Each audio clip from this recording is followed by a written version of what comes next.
Good morning, everyone, and welcome to our fourth annual Smart Campus Technology Day event. 2020 Smart Campus Technology Day is brought to you by the Virtual Student Center, the Tidewater Community College Virtual Student Center, and STEM Promise program. I am Alicia Phillips, Portsmouth Campus Student Center Associate Director, and I'm here with Ms. Jada Hall, STEM Promise Program Coordinator. We have a full schedule prepared for you today, featuring various campus units, students, alums, prospective employers, and the first hour features our virtual tours of Techy TCC. The second hour is focused on student engagement and success services, and the third hour is focused on the employers, where the employers will meet with students on internships and job opportunities. Jada, would you like to give a quick rundown of what employers will have with us today? Sure, I'll go ahead and share my screen so you can see. But our third session is going to be amazing because not only are they going to be showing new technologies and products that they're working on, but they'll also get to have an opportunity, like Alicia said, to talk about career opportunities, which is another important aspect of this event. So we have Simis Inc. They are known for their IT and engineering solutions. Xtuple is a software development company, fairly new, out of Norfolk. We have ODU VMask, which stands for Modeling, Analysis, and Simulation. So really cool stuff there. We'll have LifeNet Health here, speaking from a biomedical point of view and health sciences. We'll also have InMotion Hosting, which is a web hosting company, Clark Nexon, which is civil engineering architecture, and they'll be focusing more on their computational design department. We have Morphix Technologies, which focuses on chemical and explosive detection technology, so that's cool. And also steel manufacturing automation. And lastly, NASA Langley will have some data scientists speaking to us today. So really exciting stuff there. Excellent. Thank you, Jada. Yes. For this session, we have tours of the mechatronics and manufacturing programs, the Makerspace at Hacker Lab, the Nursing Sim Lab, and the Visual Arts Center. Welcome, welcome, welcome all. I am actually now going to turn over the floor to our faculty member, Professor Richard Dyer, who is going to talk to us about mechatronics and manufacturing. Good morning, folks. I'm Rick Dyer. I'm the program lead for the manufacturing section of the mechatronics and manufacturing pathway. We have a number of areas. I got a short video I'll be showing in just a moment, but just a little bit about what we do here. We teach mechatronics, which some of you might not even know what that actually is, but it's a combination of career skills from electronics to hydraulics, pneumatics, manufacturing, CAD design, and those types of areas. Where on the manufacturing side, we run a machine shop program here on the Chesapeake campus, which the program has been around for about 4 years. I was originally an adjunct with the program when it first started because it was adjunct driven. Now we have I'm the full-time faculty member as of this year. And we're growing the program. And after I show the video and stuff and talk a little bit about the program of instruction that we have, I will answer questions as we go. So if you don't mind, I'm going to share my screen real quick and show that short video.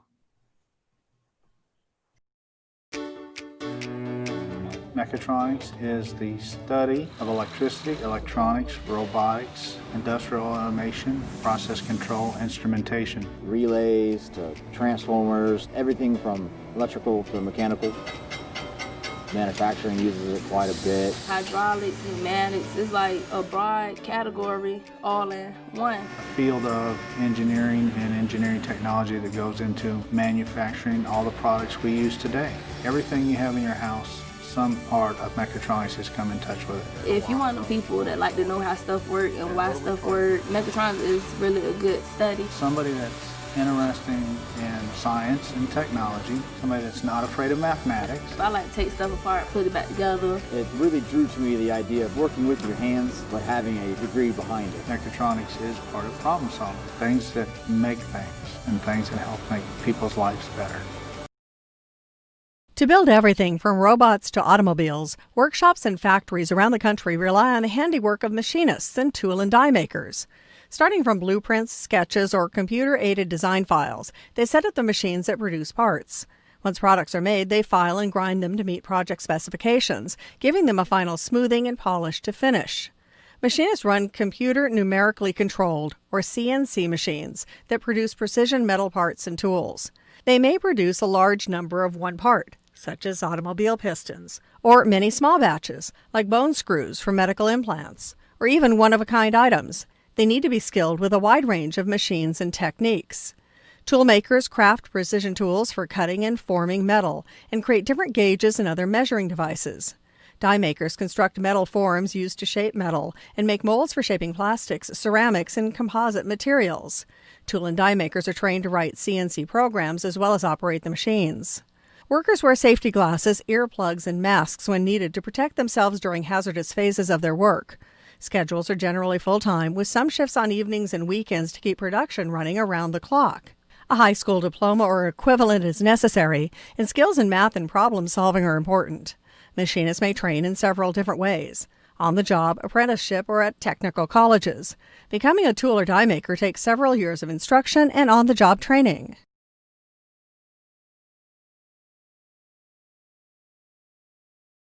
In the mechatronics manufacturing programs here at TCC, we work with a lot of the different industries in the area, from the maritime industries to manufacturing. Some of our key players in our programs helping us keep our skills up, and of course our programs valid are steel, bush pumps, IMS gear, the Navy Yard, BAE, and some of the other places out there, Collins Marine, are just to name a few of them. There's a lot of them. Mechatronics, as you can see from the diagram on the right there, covers a broad spectrum of skill sets. It's just kind of like a jack of all trades, really, what you are when you're a mechatronic technician. And the thing is machining actually kind of falls in there on the edges under the manufacturing heading. So we have a number of areas that we have degree or certificate programs in.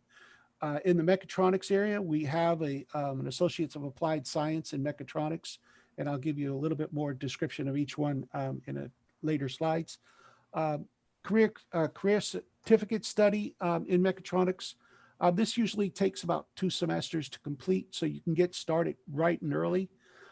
In the machining technology section, we have 2 career certificates, one in basic metals and plastics machine operator, which is a entry level, kind of get you into the apprenticeship realm of machining. It gives you some of the basic academics that you need. And then the computer numerical control operator, which gets you prepared to work on the CNC side of the machining world. Then in the maritime technology section, we have an Associates of Applied Science in Inside Machine Shop, and then we have a career certificate in Inside Machine Shop. So let's just move on. The mechatronics program is, as you can see, is a 4-semester program. It's 66 credits, and it's here at the Chesapeake campus in our facilities here. We have study areas in hydraulics, pneumatics, in-process control, instrumentation, mechanics, AC/DC power, and then of course robotics also, which we just got a new robotics lab 2 years ago. They got a new FANUC robotics lab. So this is a 4-semester program. And if you're interested in it, later on, you'll be able to get in touch with myself or the program lead for that, which is Eric Beaver. The next one, of course, is the certificate. This one takes about 3 semesters and 29 credits long. it's teaching the same material as the Associates of Applied Sciences, except it doesn't have the academic element to it. It's strictly the core courses for the mechatronics program. So a lot of students will work on the career studies certificate and then go out, get a job, and then move on into the associate's degree and get the academic side of it taken care of. The basic metals and plastics is a 1 semester program. It starts in the fall. If you start in the spring, you don't really get a good jump on it, but you can get some of the classes out of the way because they taught both spring and fall. But if you come in the fall, you can actually complete this entire certificate in 1 semester, and also possibly leave if you're ambitious with several of your NIMS industrial certifications, which are quite useful, and the manufacturers in the area actually recognize these certifications. You also will be able to obtain your OSHA 10 safety in general industry. So in this area here covers basic machining skills, working with hand tools, things of that nature, learning about materials, some material science, blueprint reading, the mathematics that goes with it, and so on. The CNC program is actually a continuation of the basic metals and plastics. A lot of our students will take the basics metals and plastics and then move over to this one to complete it out. Everything you did in basic metals and plastics is in this one, so it's just kind of a carryover. And this one prepares you to operate and program CNC machines.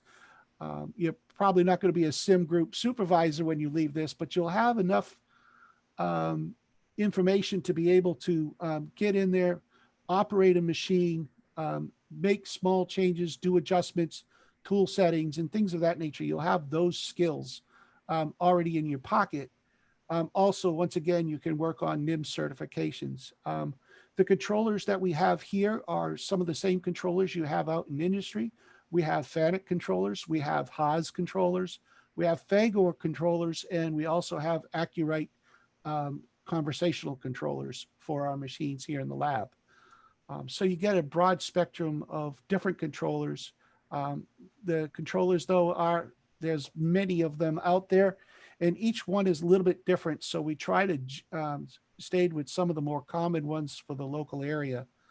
But once you understand the programming language, G-code, it's pretty easy to go from one controller to the other than having to learn some of the basic elements for that particular controller. The maritime specialization section is actually, part of it's here at Portsmouth, well, parts in Portsmouth, and then the rest of it is done here in Chesapeake. If you're in the machinist section, all of the machine shop classes are taught in Chesapeake, and then the maritime courses that you need for working aboard ship, which is a lot different than working, say, in a factory, different environment and stuff, you'll do here or at the Portsmouth campus. And this is directly related to the various shipyards that we have associations with. And most of the students that are in this program are apprentices at the yards, and they're taking this particular course to get their degree to finish their apprenticeships up. It's a rather large program. It is 4 semesters long, 68 credits, give or take, depending on which direction you go when you're doing this. Will determine that. The inside machinist certificate is the 2-semester portion of it. It's just the machine shop portion of it without any of the maritime elements and the academics added to it. So it's about 18 credits, and it takes 2 semesters to complete. Once again, you can complete NIMS certifications. There's actually 22 NIMS certifications that you could potentially get. Most of my students so far usually finish 3 during their time in school, because it is a very fast-paced program. So there isn't a lot of room for doing the NIMS, but a lot of the facilities that you might go to work at have NIMS programs where you can actually do the NIMS testing at their facilities. So there's always options for it. The thing is the machining program and mechatronics are both apprenticeship-based programs. Normally, you'll do your schooling, and then you'll go into some form of apprenticeship program. Typically, what's happening with the machine shop students, since I've been here for the last 4 years, is they finish that first semester, and companies are waiting at the door to hire them. They get hired. They do their, their short little, prove yourself phase, I guess you could say, with the company. And then the company turns around and sends them back to us to finish up their education and pays for it in the entirety. Typically, most of my students are fully employed, if that's what they're looking for, when they come to me, or within the first semester, they're fully employed in the machine shop section. The mechatronics section is a little bit, usually after the second semester, they start getting employment because they have enough skills now to get out there and start working. Pay is pretty good. The average apprentice right now in the area is making somewhere between $17 and $18 an hour in the machine shop section, and somewhere between $14 and $16 an hour in the mechatronics area until they get finished. And then, of course, they grow very, very quickly. Just a little trivia for you. In the first part of the video, what is mechatronics? The young lady, Victoria Latham, was actually one of my high school students. So it was really nice to see her carry on. I used to teach engineering in Norfolk Public Schools. So some of you might recognize me from there if you were there, recently. Dual enrollment. We do have a dual enrollment program in the mechatronics program, and we also have high school students in the machine shop program, but it's not a dual enrollment system like it is a contract system with Chesapeake Public Schools that we have in the mechatronics program. Most of the dual enrollment students in my program are students that are coming at night, but they're actively high school students during the day. So they're wearing two hats at once. They're taking college classes at night, and then they're taking their high school classes during the day. I currently have 4 high school students right now, ranging from sophomores to seniors. So this ends my little presentation. If you have questions, please feel free to ask. So we'll have questions after all the presenters have shared. Jada, you wanted to make a mention about the STEM Promise program and the mechatronics and the manufacturing. So I'll be presenting on the second session in more detail, but the STEM Promise program is a full tuition scholarship for students interested in STEM. And we just added mechatronics to the list of eligible programs. So I'm really excited about that. So I really appreciated that presentation just to even let people know more about it. So thank you. Thank you, Professor Dyer. We look forward to talking to you a little more later. At this time, I'd like to introduce Professor Gregg Tennefoss on the Makerspace and Hacker Lab. Okay, I had to get unmuted here. Hello, everybody. Quick background on Makerspace. The Makerspace is a cross-program facility where anybody in the college, any student, any staff member can come and make things. Now, that's a big term called make things. Mechatronics will tell you it's easy to make things. And it really is easy to make things. And we have some of the stuff there to help you. With that, let me share something for you. My plan was to do this live from the actual Makerspace. But as usual in these kind of things, the college messed me up. No, I'm just kidding.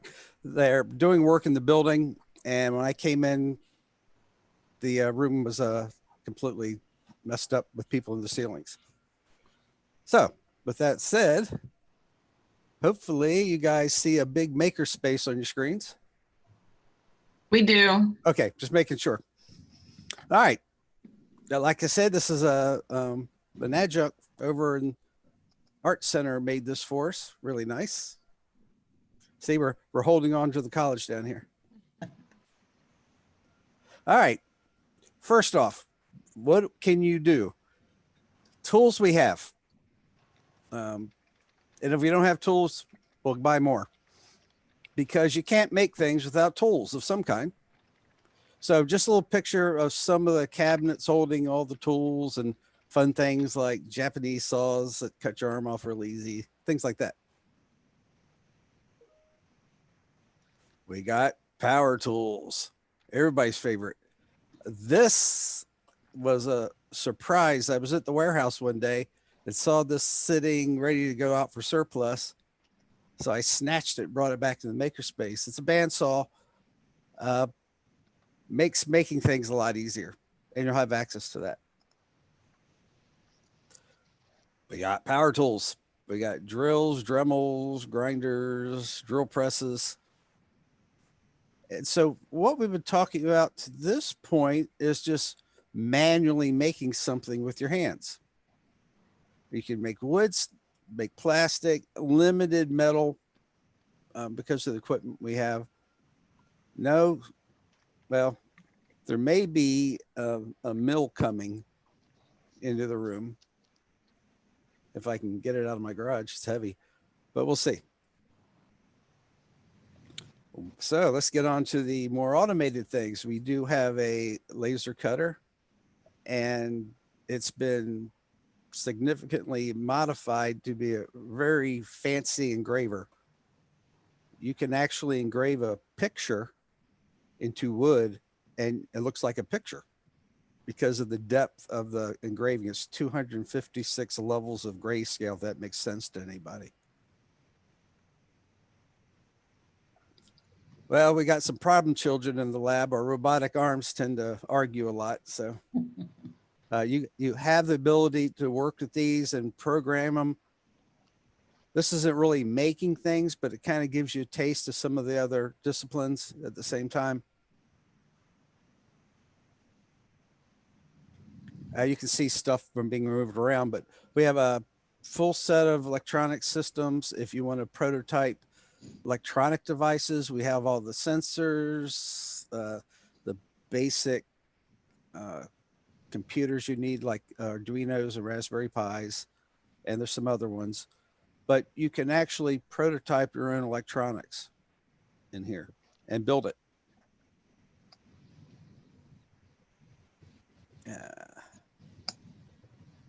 Well, you might want to know why there's a headphone sitting on a round thing. Well, I couldn't find anything else to throw on it at the minute, but I could actually turn that device on and it would scan that and make a printable file to throw it on a 3D printer, and you would have, basically, you would print this. So that's one of our newer acquisitions. Ooh, we're going through this quick. All right.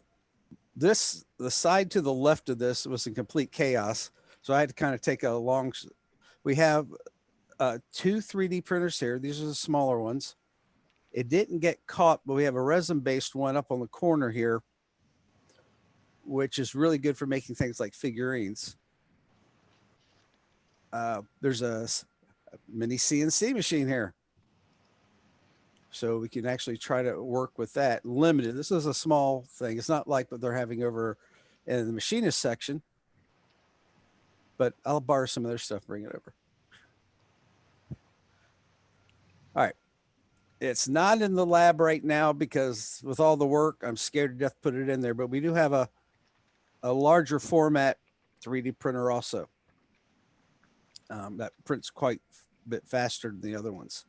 We had a really super large one, but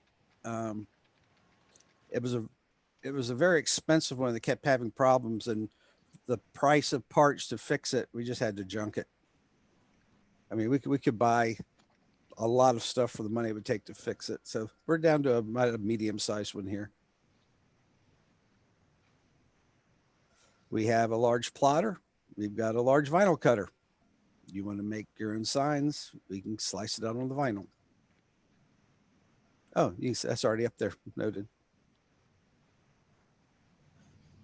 We have a Cricut, which is a smaller cutter, which cuts vinyl and a whole lot of other things. We also have a shirt press. So you could actually make shirts in the Maker Lab. And we got lots of workstations for everything you want to do. If you want to do programming, the actual college coding club meets in the Maker Lab. It actually works some of the electronics too, believe it or not. We have people come in here just to work with paint and just draw things up in paint, because that's just the way they want to do it. But we can install just about any software that the college owns in here, or any open source software, pretty much on demand.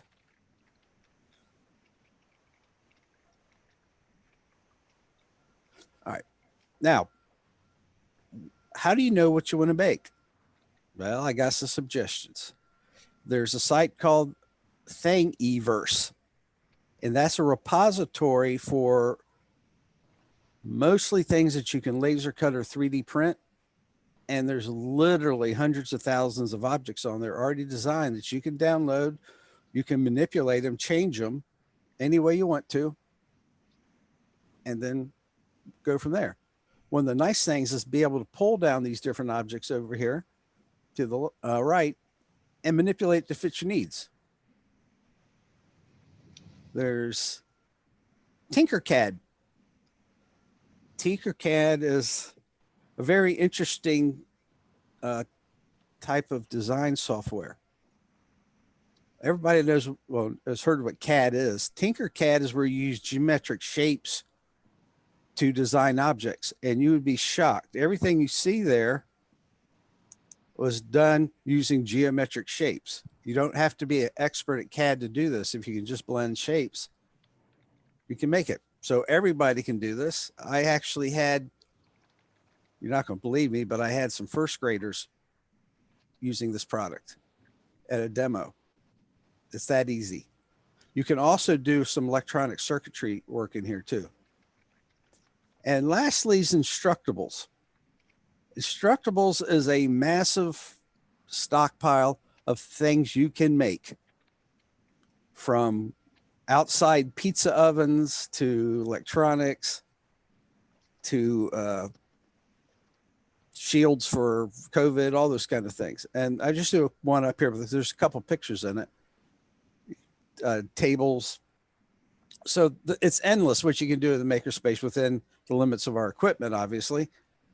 If there's something a student wants to do and we don't have the equipment, we'll look into what it's going to take to make it happen.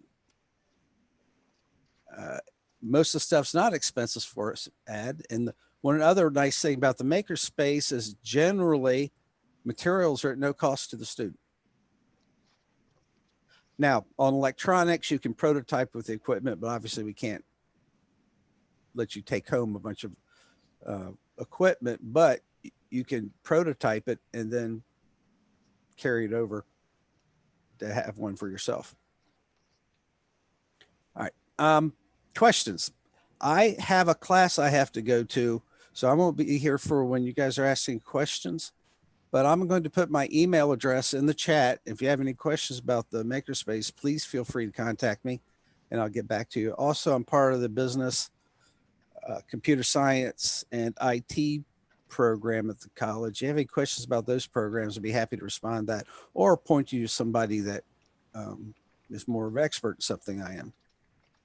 Gregg, before you go, could you tell where the locations are and when the labs would be available again? Oh, sure. It's in the ATC on the Virginia Beach campus, second floor. It's a fairly large place. We kind of took it over. Well, it's a long story how I got the space, but it was basically a storeroom in somebody's office. And we threw all that stuff out and started building this. Started about 2 years ago. And it's been done pretty much on a thin budget, but it's working. It's working. We want more people in there. I don't care if you're taking English classes. Come play with the stuff. It's STEM, but it's showing you STEM. And in some cases, the people that are English majors say, hey, that might be cool to be an engineer or IT person. And they actually switch the programs over to those. So I'm not knocking English majors. I've got a couple looks on the screen like, oh, I'm an English major, but nothing wrong with that. But sometimes people see something else.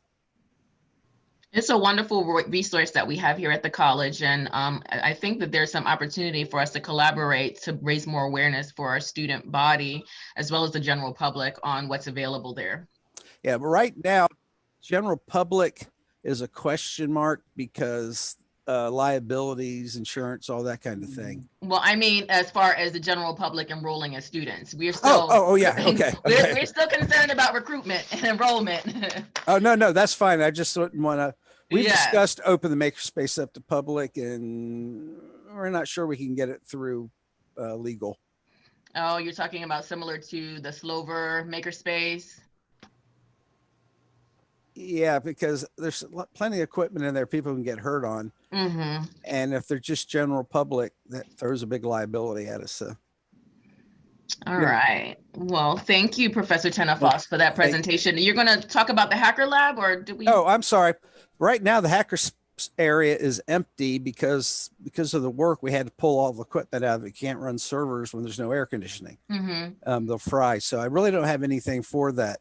That's okay if you just want to talk about what it is, and so we can move into our next segment or our next presenter. We have a club that's the cybersecurity club that actually pretty much handles that. We can't honestly let students in that can't be, it's hacking, folks. We can't just let students go wild, get on a public network or college network and practice hacking without some controls. Mm-hmm. So we run most of that through the computer club, and it's servers and all sorts. There's a lot of money worth of servers sitting in there where you can build systems so you can practice attacking them. It's a really good work area for you to practice cybersecurity skills before you go out and work in it. Real quickly before you go, do you have to be a cybersecurity major to be active in the club or to participate in the club? No. Okay. No. All righty. And can we drop his email in the chat? We have a couple folks who want a tour, so I figured they can email you about that. Sure. Yeah. I'll go ahead and type it. Yeah, email me that. Right now, we probably can't. Maybe in the spring we can. All right. Because of the campus lockdowns. Right. Okay. Okay. Professor Tennefoss, can you stop screen share so we can allow Camille Crawford to transition into the nursing sim lab? How about that? Thank you, sir. Thank you for your presentation. Guys, have a good day. That was great. Thank you. Good day, Greg. Hello, everyone. I am Camille Crawford. I'm actually a nursing student, so I'm not one of the professors, but I have a bit of information for you about the nursing program. But I wanted to start off showing you some of the technology available inside the nursing programs. I'm just going to screen share a little video here for you.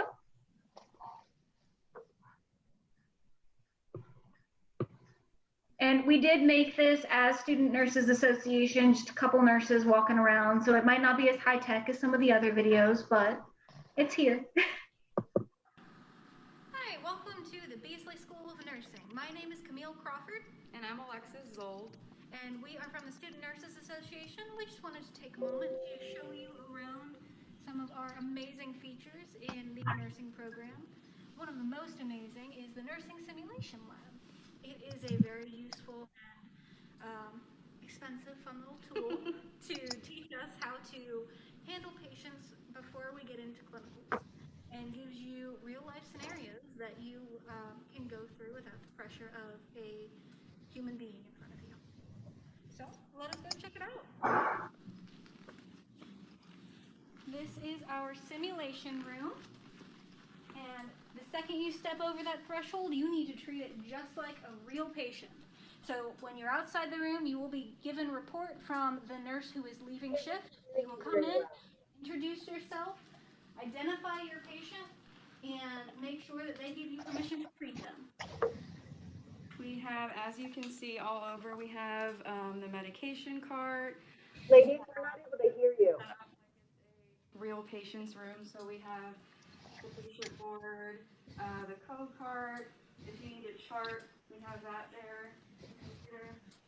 And then this is our patient or mannequin. And as you can see, he breathes, blinks. You can get all the pulses You can void, bleed, although generally we don't do the bleeding one because it'll make a mess everywhere. And he has heart sounds, he has bowel sounds, he has lung sounds. Anything you can think of to do on a real patient, he can do. He can speak to you. Your instructor can speak to you. You can get your vitals with your vital sign machine, and those will be changing between students, so watch out for that. This is our baby simulator, and it will do the exact same things as the adult can do, except it is a child. It can blink, it can breathe. It's all very exciting. as you can see, it looks like a real baby with a diaper, and then I have another little diaper here. You can hear the heart sounds, lung sounds, the bowel sounds. You can hear anything that you can in the adult mannequin. Here we have the adult female pregnancy simulation. She is actually capable of giving birth in simulated environments, so you get to experience that before you get in your clinical settings as well.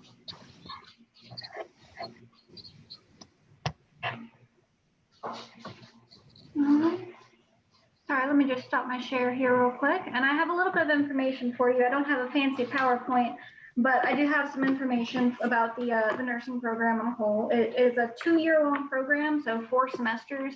We do have the traditional associate's RN degree path, and we also have an LPN to RN program, which is a little bit less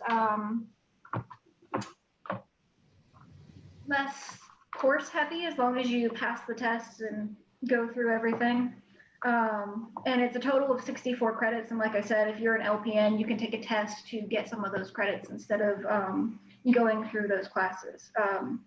We do go to hospitals and do our clinical starting from the first semester. So that's something that everyone just jumps straight into. And going through those simulations, like I showed you, they're very helpful before you get into clinical so that you know what you're doing and you're not going in there blind.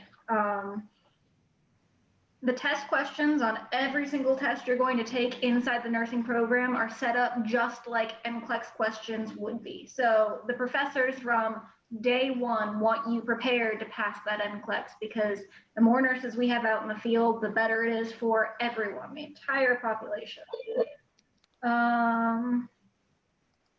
When we do go to clinicals, we are on different units each semester. So the first semester we were on a general med surg unit. The second semester we were on a cardiac unit. The third semester we get to tour around on psych units and birthing units. So you get to see everything and you get to know where exactly you want to go as a future nurse. We do also offer the current enrollment program. Most people choose to go with doing the concurrent enrollment with ODU. However, there are several other options. If you wanted to go back and get your bachelor's, you can do that at the same time. But the first thing you got to do is pass that NCLEX and get your RN license. So you don't have to do the concurrent enrollment. As far as admissions to the program goes, there are some prereqs you have to do. So you have biology, you have A&P 1 and 2, you have microbiology, all that good stuff. You also have to take your HESI. You have to have higher than a 2.5 GPA. And I know there was a question earlier about COVID and how COVID changes things. So we are doing a lot of our lectures in the nursing school online right now.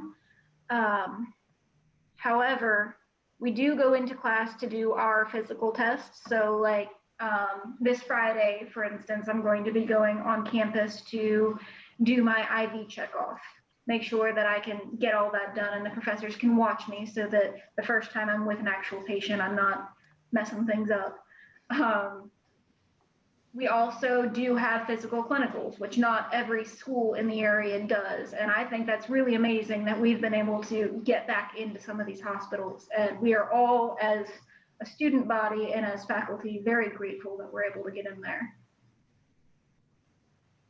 And I think that's it for my short little presentation. Thank you so much, Camille. Do you want to talk a little bit about the Student Nurses Association as you are the president? Of course. The Student Nurses Association is available for any person who is in the nursing program or person who is in the pre-nursing program who wants to come in and join. We offer several different volunteer opportunities. You do get to graduate with cords if you complete all of those opportunities, which is very nice. We have a mentorship program where someone who is further along in the nursing program will help you out, give you some advice, some study tips, some relaxing tips. We also very much encourage that you take time out and relax and think about yourself rather than just nursing all the time, because you are important as a future nurse. All right, thank you so much, Ms. Crawford. And if you have any questions for Camille, you can drop them in the chat. And if we have time at the end of our presentation by the Visual Arts Center, we'll engage in some conversation with those presenters who are still here with us. At this time, we have the Visual Arts Center. And there are advisors and faculty here to talk about some of the programs and what's available there. I'm going to screen share the tour.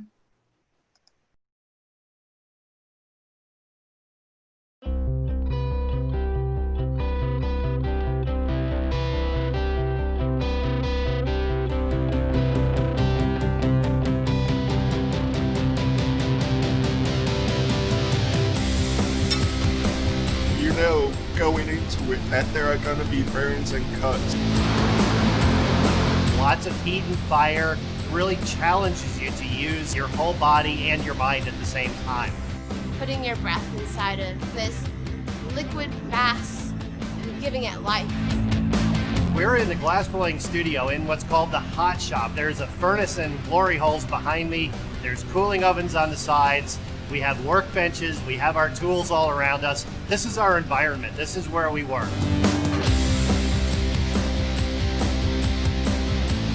The person that's attracted to glassblowing is somebody who's a little bit adventurous, somebody who's a little bit brave and daring. We get people from all over the place, all different kinds of personalities, disabilities. We can handle just about anything. The glassblowing program at the VAC is open to all students who are enrolled in the college. We welcome everybody. It's a comprehensive glassblowing program. You come here knowing nothing, and after 2 years, you can leave with a degree in glassblowing. You will be able to produce some significant work with some significant skill in glass. A lot of what I come into was because of him. If you just ask, he'll totally show you everything plus more. It worked really well. He's a really awesome teacher. First, he'll give you some instruction. Blow hard. And then he wants you to kind of play and experiment with the glass. He knows exactly where we at. Let's take a look. What you should be doing, when you should be doing it. And if you're not, he will straight up tell you. He's always so positive, and he just wants you to have a really, really good time. There, now you got it. I had a stroke when I was a baby, so when I came into this glassblowing program, I was like, there's gonna be a lot of things I can't do, and he's like, no, you can do anything as long as you put your mind to it. He wants you to ask him questions, and he has answers for your questions, and if he doesn't, we'll find out together, and that's really important to me. I didn't have a lot that I could get into, but then I found glassblowing, and it sort of became my reason for getting up in the morning.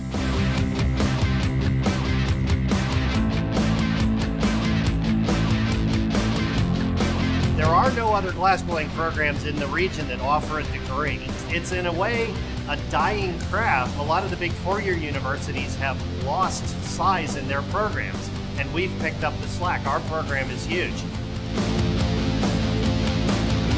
There's community colleges all over the place, but not many of them have a standalone art center, and not many of them have the faculty that we have here. The TCC glass program is getting better all the time. Eventually, we're going to be an all-comprehensive glass-blowing, torch-working, glass-working, everything you can do with glass, we're going to do it here. You have to dedicate yourself to it 100% if you're going to be very good at it. And to see a student come through the program and leave with that, that means a lot to me. I feel like this is a sort of springboard for me to go anywhere.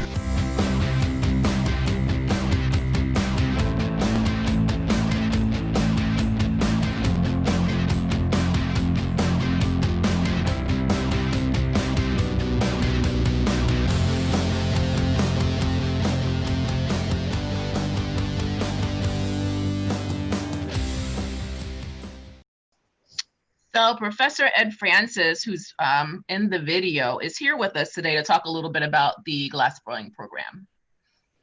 Yeah, hi. The glass program is running right now.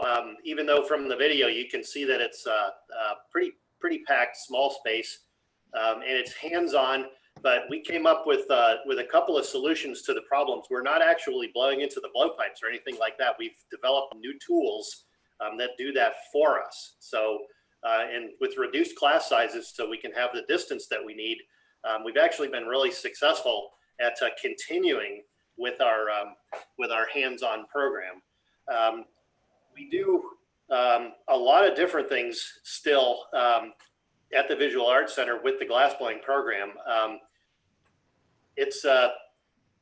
It's hard to say right now where things are going to go. We're changing curriculum and working on a couple of certificates. And what we've done is we've angled more towards entrepreneurship at this point, because with the facility that we have, we can train to a point where you can actually go on your own and start a business. So that's coming real soon, as the degree is going to change a little bit, and we're going to offer certificates that go that way.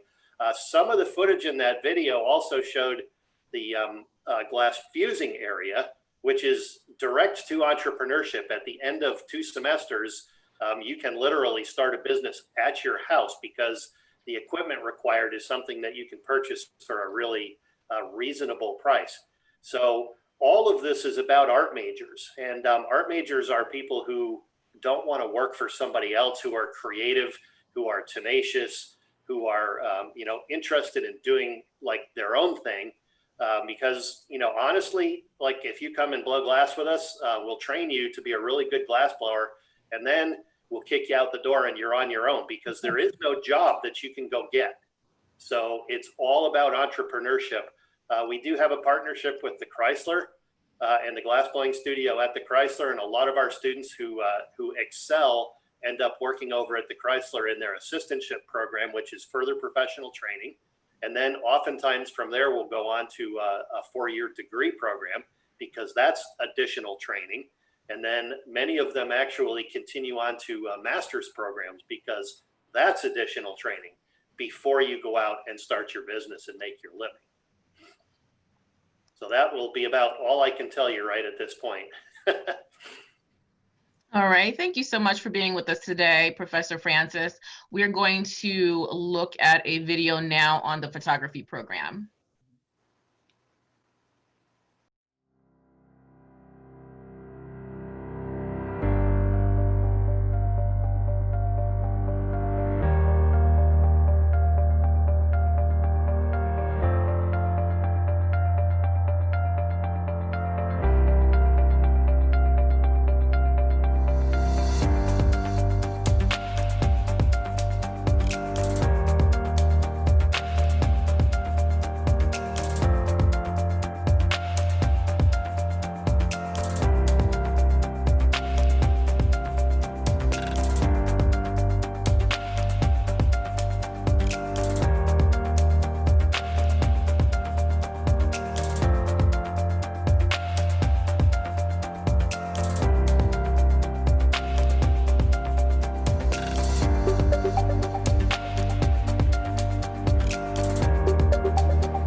photography program, like all of our programs, and Mr. Francis touched on it, is that students have to have an interest in self-expression and creativity.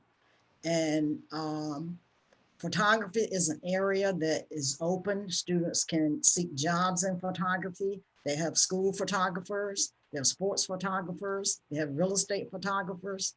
So if they develop their skills and do extremely well and put their 100% into their program of what their desires are, they can do very well in the studio arts photography program. But additional questions, anyone that is now present listening to this presentation, if you have questions, Mrs. Phillips, you can email me and I can get in touch. And here's Diane Graham. She can give you more information about studio arts photography. Okay, and I think that Professor Siegmund may be popping back in to talk with us as well. Oh, here he is now. Oh, okay, great. All right, so you need me? Yes, we just screened the video on the photography program and we're looking for a little bit more detail. All right, so is that the one with me and my messy studio? No, it's the one with Sam Hughes. It's the big one that Tom Lee shot. Oh, really? I don't think I ever saw that. Is that any good? Yes, you did. You're in it. All right, I'm in it. All right. You're in it. You always said, oh, I wish they'd cut that part out. Oh, okay. Hey, so, all right, so the photography program, you know, it's part of the studio arts degree track, right? So it's a specialization, and it's a 4-semester program. You know, I think, you know, it's a really strong program. Mm-hmm. We get to the other side of that, really, and I think, you know, our graduates are able to get out there and work. You know, a lot of the work that these photographers are doing when they graduate, they're certainly working for agencies, and there are photography jobs out there. They're hard to get. They are really hard to get, and but they're out there and they're getting them. A lot of our students, you know, who are really interested in the fine art application of photography, really transfer, which we encourage them to do that, because I think it takes more time for them to develop their particular, you know, body of work, and develop their interest in the style of photography that, you know, appeals to them and helps them, you know, with their, and figure out, you know, how they want to express themselves. So we do have some students that are interested in transfer, and we do encourage that. ODU, you know, we got a really nice articulation agreement with ODU and, you know, with the studio arts track, and, you know, that's a nice place for them to go. Again, back to the students that are looking to kind of get out and get to work, you know, it's extremely competitive. I can't overstate that. And we start talking to our students early on about that from day one, how absolutely competitive and brutal and ruthless it really is. And, you know, how you've got to, you know, be terrific. You got to be brilliant, you know, and it's a lot of pressure and it's a lot of stress for our students, but I think we're honest and we're with them from day one, and we help them through that. You know, we've got some really talented people, and you know, we help them through that. We help them get ready for that lifelong, you know, commitment and that competition. A lot of it is freelance out there. You know, yeah, you can be really active and working a lot, and you know, it's about building a client base and living off that. And so, and that's difficult for a lot of students, but you know, we kind of just help them get ready for that too. So we have the certificate program, which we started, you know, a while back, because a lot of students come in and they just want to take the meat and the potatoes and get out there and work. And you know, I recommend that for people who are ambitious and aggressive and you know, can, you know, manage their time and you know, self-assign and so forth. And but it's slow starting, but it really is. I think it's becoming more and more popular, and I think I expect it to be more and more popular, especially where we are right now. Well, thank you so much for returning, Professor Siegmund, and sharing with us. Okay. We're at 10:56 at this time, and Okay. there was one other brief video on the graphic design program that we wanted to share before we have some just a brief amount of time to. Well, just email me if you have any questions. Okay. All right, or send somebody to me. I'd love to chat with them. All right. All right, I'm gonna go back to my class. See ya. Bye. Bye. You want me to introduce it, Alicia? Yes, if you can, while I'm doing the screen share. Hi, everyone. I'm Diane Graham. I work at the Visual Arts Center. I'm the operations manager. So I take care of day-to-day things, but I also went through the graphic design program here at TCC. And I have to say firsthand, it's awesome and amazing. And the instructors are awesome and amazing.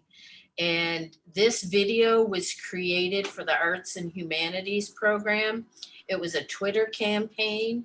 The videos had strict rules in the sense that they could only be a minute long. This particular video was created to advertise graphic design. You will hear narration throughout from the head of the department, Heather Boone. And if you have any questions, her email is hboone@tcc.edu. And my name again is Diane Graham. I'm at the Visual Arts Center, and Jennifer Barnes, our academic advisor, is in this Zoom as well. And she's happy to answer any questions for us too. Thank you so much, Diane. I'll go ahead and screen the video now. And I teach graphic design at TCC's Visual Arts Center. Graphic design is both an art and science and involves the use of typography and images to craft messages. These messages can inform, identify, persuade, educate, entertain, and clarify. Some common jobs for a graphic designer are user experience design, web design, animation, motion design, art direction, and creative direction. Explore more at tcc.edu/arts. Then visit tcc.edu/enroll to get started. All right. So that concludes the presentations of our Mechatronics and Manufacturing program, Makerspace and Hacker Lab, Nursing Sim Lab, and the Visual Arts Center. Are there any questions that the students, have for our faculty and staff here that are here to share with you today?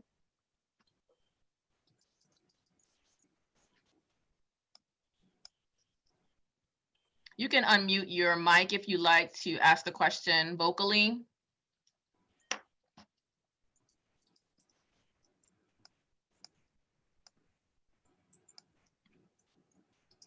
Jada, are there any questions in the chat that we can address? Because I know that Gregg Tennefoss is gone. We still have Rick Dyer here with us if there's any questions about the mechatronics and manufacturing. I think that, Sarah, you had a question about the manufacturing program.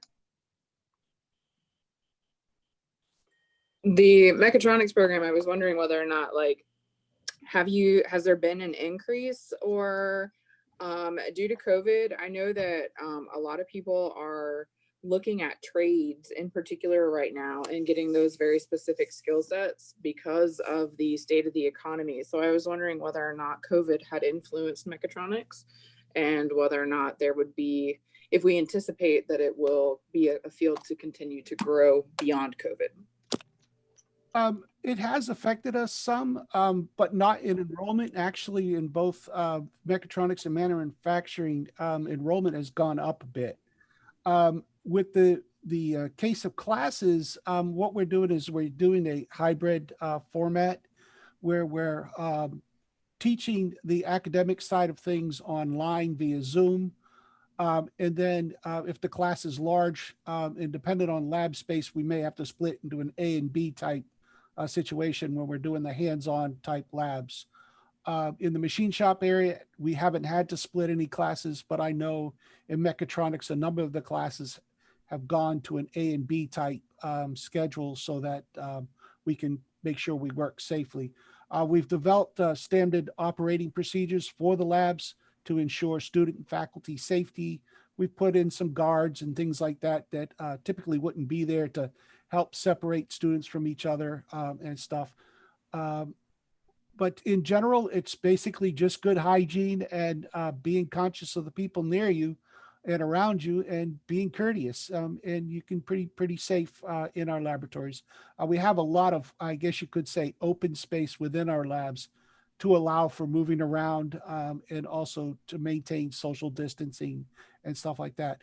Also, the good part about being able to get in the lab is when you're online or if you're stuck at home or for some other reason, getting into the lab and into a safe environment and being able to socialize with others is actually quite helpful, both on a personal level and on a psychological level.